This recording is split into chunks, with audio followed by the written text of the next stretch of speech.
안녕하세요. 육아둥지 여러분, 아육톡입니다. 코로나 사태가 지금 2년 정도 지속되고 있는데 어린아이를 키우는 부모 입장에서는 이런 사태에서 밖에도 잘 나가지 못하고 어린이집 유치원도 못 가고 우리 아이 발달에 악영향을 미치진 않을까? 우리 아이 잘 크고 있을까? 이런 걱정을 하고 있고, 최근에는 코로나에 따른 아이들 발달에 대해서 연구들도 활발하게 이루어지는 걸로 알고 있어요. 코로나 사태가 아이들 발달과 어떤 관련이 있는지 한번 조금 자유롭게 이야기를 나눠보도록 하겠습니다. 코로나가 아이들의 발달에 미치는 영향에 대해서 연구가 좀 많이 이루어지고 있는데, 코로나가 미치는 장점과 단점을 좀 정리한 연구가 있었어요. 장점이라고 하면 어떤 거 있을 것 같아요? 일단 마스크 생활화가 되면서 면역력도 강해지고 감기 안 걸리잖아요. 위생이 조금 더 철저해진 것 같아요. 그리고 또 여기 논문에서 얘기하는 것 중에 하나가, 오히려 코로나 때문에 아이들이 가족과 보내는 시간이 늘어나면서 가족 간의 유대감이 더 좋아지는 경우가 많다고 해요. 확실히 저녁 있는 삶을 주창을 했잖아요. 몇 년 전부터. 근데 그게 잘 안 이루어지다가 이게 코로나로 인해서 식당문 9시면 다 닫고 이렇게 되면서 아빠들의 퇴근이 빨라지고 강제 퇴근, 회식도 못하고. 네네. 그러면서 확실히 가족끼리 있는 시간은 늘어난 것 같아요. 그리고 저는 이전에 또래 괴롭힘에 대한 강의를 들었었는데, 이 또래 괴롭힘의 피해자인 아이들은 그러니까 사회 기술이 조금 부족하거나 또래 집단에서 조금 소외받는 아이들은 학교에 가지 않는 게 좀 편안할 수 있겠구나. 오히려 매일 가지 않고 그냥 좀 띄엄띄엄 가는 게 좀 스트레스를 좀 낮춰주는 거죠. 그럴 수 있겠다고 생각이 들었어요. 그러니까 이게 사회성과 관련해서 한쪽으로는 아이들이 사회 기술을 훈련하고 연습할 수 있는 공간이 없어졌으니까 아이들의 사회성 발달에 안 좋은 영향을 미치는 거 아닐까? 이렇게 어렴풋하게 생각하는 부분이 있었는데, 그리고 저는 제가 내향적인 아이를 키우고 저희 남편도 내향적이고, 근데 이 사람들한테는 확실히 코로나라는 상황이 조금 마음이 편한 거예요. 저는 좀 생각해본 게 우리 사회가 되게 외향성이 강한 사람들 중심으로 돌아가나, 내향적인데도 굉장히 자기 일을 성실하게 하고 또 소셜 스킬도 좋은 내향인들도 많잖아요. 그런데 좀 이렇게 활발하게 사람들이 항상 어울려야 되고 항상 이렇게 즐겁게 놀아야 되고, 그러니까 그런 것들이 메인이었다면은 그렇지 않은 사람들이 오히려 코로나 사태에서 더 잘 적응할 수도 있겠다, 그런 생각도 좀 들더라고요. 그리고 실제로 저희 아이 같은 경우에 어린이집에 등원하고 적응 기간을 거쳤잖아요. 그런데 저희 아이가 처음에 잘 지냈는데 이제 한 5월쯤 돼서는 좀 거부했던 시기도 있었는데, 갑자기 지금 코로나 4단계 되면서 이제 매일 가던 게 뜨문뜨문 가거나 아니면 일찍 이제 조기 하원하거나 느슨하게 하면서 아이가 더 편안하게 어린이집 적응을 할 수 있었거든요. 그러니까 이런 부분이 좀 내향적이고 낯가림이 심한 사람들한테는 코로나 사태가 주는 이점도 있지 않았을까, 그런 생각이 들어요. 그런데 아이를 이제 어린이집에 이제 덜 보내거나 이제 집에서 양육할 수 있는 경우에는 그럴 수 있는데, 그쵸. 그렇지 못하는 경우들이 사실 좀 있잖아요. 그런 경우가 정말 사각지대 아이들이고, 그러니까 그런 경우의 아이들한테 우리가 되게 사회적으로도 초점을 많이 맞춰야 된다고 생각을 해요. 그래서 실제로 연구에서도 보면은 취약계층, 사각지대에 있는 아이들은 정서적인 학대나 신체 학대, 이런 학대를 당하는 경우가 더 많이 늘었다고 하죠. 그래서 실제로 코로나로 인해서 아동학 신고 건수가 많이 증가를 했다고 하더라고요. 우리나라에서 이제 2020년에 발표된 연구도 제가 좀 찾아봤는데, 실제 아이들의 일상생활이 어떻게 바뀌었는지를 살펴본 연구가 있더라고요.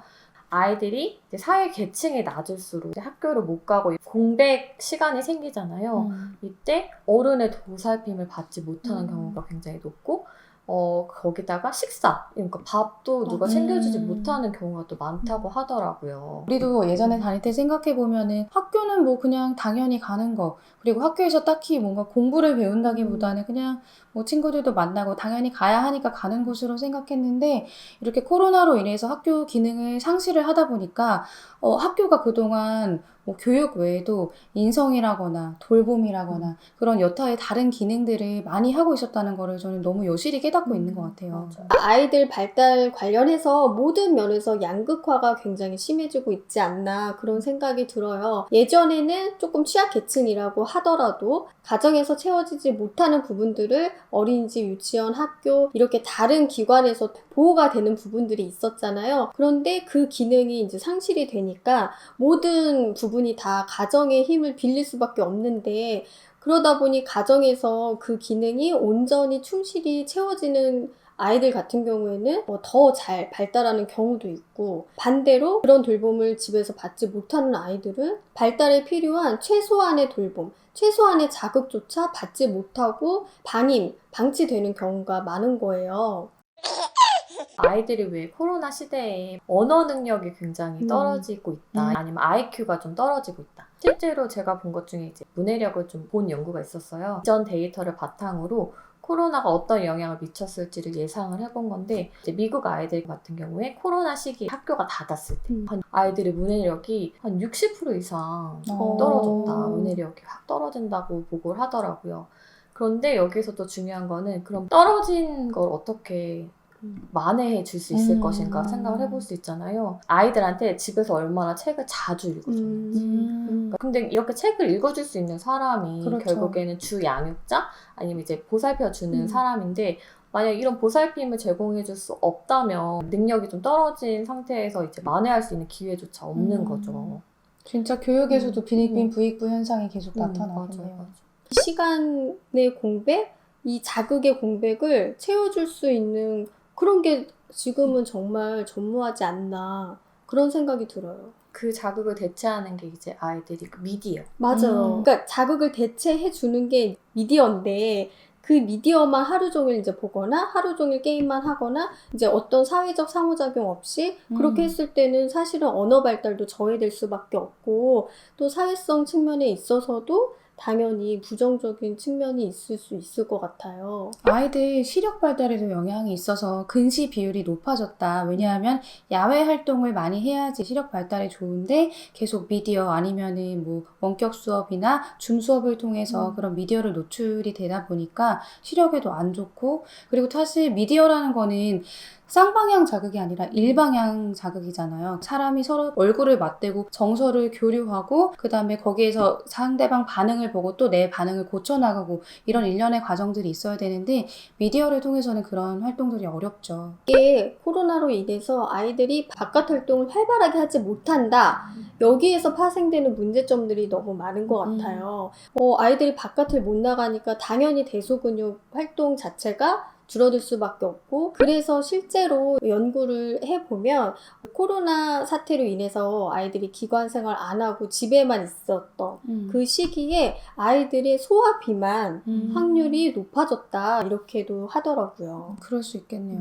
그런데 또 제가 본 연구 중에 하나는 이제 독일 데이터였는데 이제 사람들이 흔히 생각하는 게 코로나 때문에 아이 미디어를 보는 시간은 늘어나고 신체 활동을 하는 시간은 당연히 줄어들 거다. 되게 미디어가 늘어난 만큼 신체 활동도 덜 할 거다라고 생각을 하는데 세분화해서 보면 그렇지는 않다고도 하더라고요.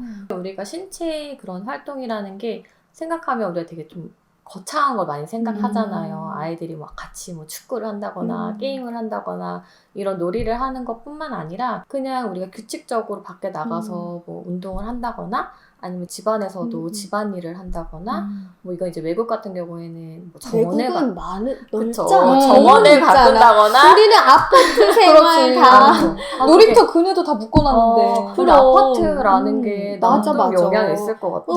미국은 거의 그치. 정원이 있잖아. 집에서 뛰어도 되는데 집도 넓잖아. 막 2층 집 이러잖아. 자기 집 앞 정원에서 뛰어도 되겠다. 이게 그럼. 외국이랑 또 우리나라 차이가 있을 수 그럼요. 있을 달라. 것 같아요. 그리고 학령기 아이들 있잖아요. 중고등학생들. 이런 아이들을 공부하는 시간을 좀 조사를 해봤는데 평균적으로 아이들이 공부하는 시간은 많이 낮아졌다고 해요. 평균적으로. 그런데 또 재밌는 게 과하게 공부하는 비율. 너무 과도한 공부를 하는 비율은 또 증가한 거예요. 할 게 그런데 공부밖에 없으니까. 근데 그 아이들은 또 어떤 아이들인지 살펴보면 또 오히려 상위권 아이들. 오히려 공부 잘하는 아이들이 더 과도하게 그쵸. 불안감이 있으니까 음. 더 과도하게 공부를 음. 하는 경향이 있다고 하더라고요. 그게 뭐 아이 스스로 하는 거일 수도 있고 저는 이런 그쵸, 얘기를 그쵸. 들었거든요. 학교 안 가는 거 오히려 좋다. 이때 바짝 땡겨서 얼른 진도 나가고 학원에서 선행 막 돌리고 하고. 그럴 수 있죠. 만약에 음. 학교에서 뺏긴다고 생각하는 시간을 그냥 여기 음. 사교육에 투자할 수 음. 있다고 보는 거죠. 근데 지금 얘기 들어보면 그런 경우도 좀 많이 안타깝고, 그리고 더군다나 아이가 원하지 않는데 억지로 그렇게 하는 거면 그것도 새로운 또 학대잖아요. 맞아요. 저는 이제 아이들 이렇게 상담실에서 만나면서 너무 제가 이제 계속 안타깝고 제가 좀 걱정이 됐던 게, 아이들한테 지금 줌 수업 잘하고 있니? 지금 동영상 수업 잘하고 있니? 이러면은 아이들이 진짜 제대로 못하고 있는 거예요. 어렵지. 예, 예, 예.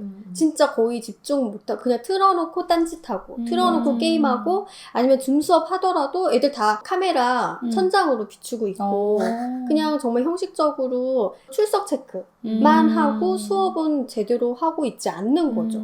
숙제나 이런 것들도. 정말 아이들의 이 학습, 학업 성취에 대해서도 양극화가 정말 심해진 게 맞는데, 근데 이거를 나중에 아이들이 어떻게 커버업 할 수 있을까? 이제 전면 등교를 조금 더 하는 방안으로 교육부가 추진을 한다고 하잖아요. 이렇게 학교 기능이 상실된 상황에서 얼마나 아이들한테 위협적인 영향이 큰지 알기 때문에 그렇게 추진하는 거라고 생각이 돼요. 근데 지금 유똥이 이야기를 한 것처럼 학력 격차가 이렇게 큰 아이들, 그리고 또 사회성이나 정서 같은 발달들이 조금 격차가 벌어진 상황에서 그 아이들이 학교에 돌아왔을 때 그거를 어떻게 공백을 메워줄 것인지를 좀 생각을 해봐야 될 것 같아요. 이게 사실 대대적인 사업이 있어야 되는 거잖아요. 그냥 개인이 개별적으로 우리 아이 코로나 사태로 인해서 학력 격차가 이만큼 벌어졌으니까 뭐 학원 가야 되겠다, 아니면 열심히 공부시켜야 되겠다, 이럴 수 있는 게 아니라, 이런 아이들이 정말 많기 때문에 그리고 개인이 할 수 있는데 한계가 있기 때문에, 저는 이거는 국가적으로 이런 커버업 할 수 있는 사업이 운영돼야 되지 않을까. 그런 지원들이 많이 필요할 것 같아요. 지금 현재 학교에서도 하는 건데, 뭐 예를 들어서 전체 아이들 대상으로 선별 검사를 해서 선별돼서 올라온 아이들이 치료에 의뢰될 수 있게 하는 제도들이 있거든요. 그래서 그런 제도들을 좀 확대해서 이후에 격차들을 좀 메우는 데 도움이 되면 좋을 것 같아요. 그래서 왜 위센터나 이런데 ADHD인데 아니면 불안, 우울이 되게 높아. 근데 이제 엄마 아빠는 전혀 병원에 가볼 생각조차 하지 않는데 그런 데서 걸러져서 오는 거야.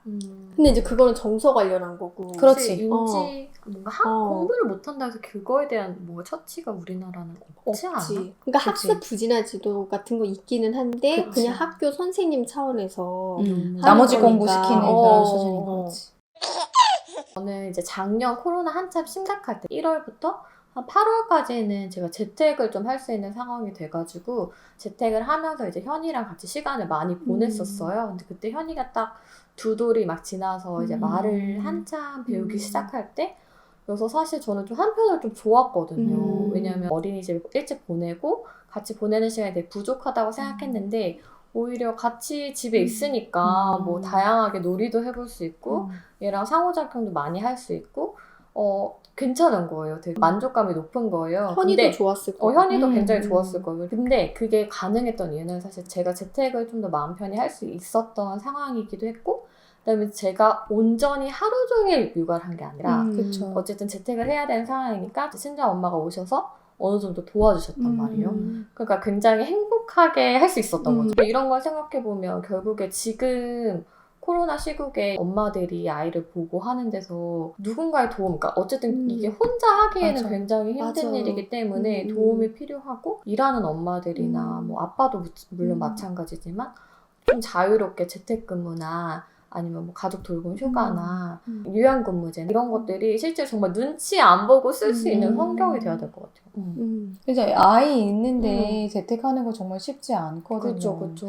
저희 아이 같은 경우에는 3살인데 아빠를 한참 찾으니까 아빠 회사 갔다 그러고 몰래 잠깐 화장실 갔다 오고. 왜냐면 방에 숨어있고. 방에 숨어있고. 아빠는 이제 회사 간 걸. 왜냐면 아빠가 있으면 계속 맞아. 문 열고 아빠 놀자 계속 그러니까. 맞아, 안 돼. 영유아 아이들 같은 경우에는 한참 정서랑 사회성 발달을 시키는 시기인데 마스크 때문에 음. 그러니까 사람이 감정을 파악하는데 비언어적인 거, 언어적인 게 종합을 해야 하는데 마스크 때문에 이런 비언어적인 표정이나 몸짓 같은 것들이 많이 가려지잖아요.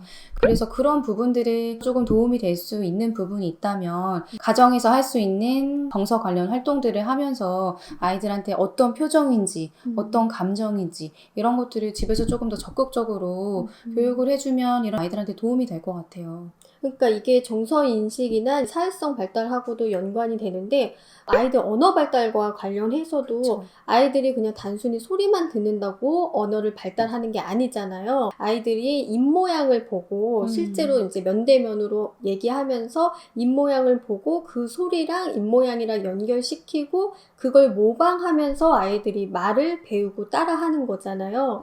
그래서 저는 이 마스크 쓰는 게 정말 아이들 언어 발달에도 너무 안 좋을 것 같아요. 그래서 이거를 좀 악영향을 최소화하려면 결국에는 가정에서 마스크 벗고 있는 상태에서 좀 의도적으로라도 입모양을 크게 또박또박 말하려는 연습을 엄마 아빠가 해주시면 아이들이 그래도 쑥쑥 잘 클 수 있을 거다 이렇게 생각을 하거든요.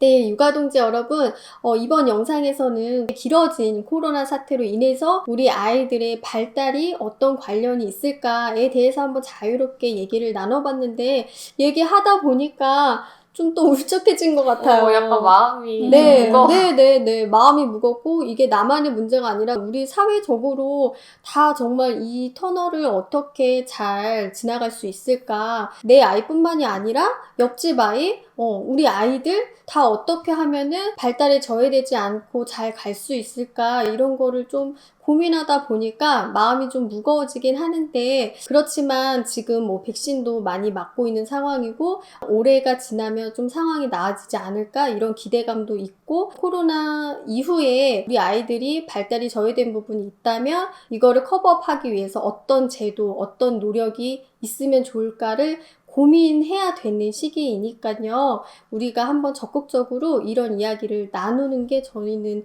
의미가 있다고 생각이 들어요. 그래서 우리 육아동지 여러분들도 자유롭게 댓글로 생각을 남겨주시면 좋을 것 같아요. 그러면 저희는 또 다음 영상에서 찾아뵙겠습니다. 육아동지 여러분 다음에 또 만나요.